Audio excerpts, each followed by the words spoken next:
সুপ্রিয় মানবাধিকার নেতৃবৃন্দ, দেশে বিদেশে যারা রয়েছেন সবাইকে আন্তরিক প্রীতি এবং শুভেচ্ছা জানাচ্ছি। আমরা মানবাধিকার সংগঠন হিউম্যান রাইটস সিভিল সোসাইটির কেন্দ্রীয় কার্যালয় ঢাকা।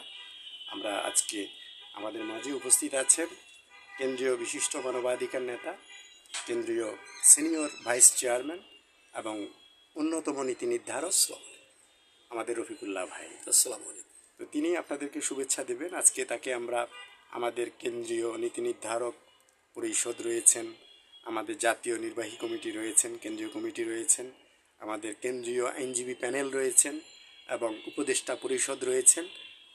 সব পরিষদই আমাদের রফিকুল্লাহ ভাইকে ব্যাপকভাবে ভোট দিয়ে নির্বাচিত করেছেন কেন্দ্রীয় senior vice president, senior vice chairman. তো ওনাকে আমরা অভিনন্দন জানাচ্ছি, বরণ করে নিচ্ছি। সেই সাথে তার যে সারা জীবনের কর্মের ফসল, সারা জীবনের যে মানুষ কিন্তু এক জীবনে এত সম্মান পাওয়া, আলহামদুলিল্লাহ আমরা আল্লাহর কাছে তার নেক হায়াত কামনা করি, দীর্ঘায়ু কামনা করি। তার প্রতিক্রিয়া জানতে চাই। আসসালামু আলাইকুম। এটা আসলে আমি এটা ভাবিও নাই, চিন্তাও করি নাই।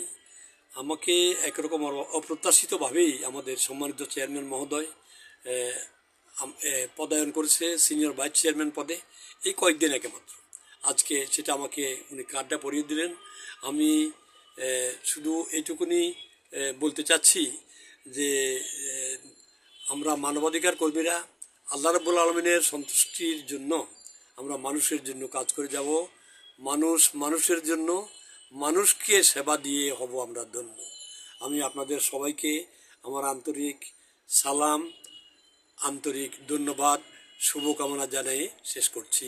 আসসালামু আলাইকুম। সুপ্রিয় মানবাধিকার নেতৃবৃন্দ, দেশে বিদেশে যারা রয়েছেন সবাই আমাদের জন্য দোয়া করবেন এবং আপনারাও যার যার জায়গা থেকে যে কাজগুলো মানবতার কল্যাণে করছেন সেগুলো অত্যন্ত আলোকিত কাজ এবং মনের খোরাক। আপনাদের সকলের উত্তরোত্তর সমৃদ্ধি কামনা করে সকলের সহযোগিতায় সর্বস্তরে মানবাধিকার সংরক্ষণ এবং প্রতিষ্ঠিত হোক এই প্রত্যয় রেখে আজকের প্রোগ্রাম এখানে শেষ করছি। আবারও আল্লাহ রহমত করলে আগামীতে দেখা হবে এবং কথা হবে ইনশাআল্লাহ। আসসালামু আলাইকুম রহমতুল্লাহি ওয়া বারাকাতুহু।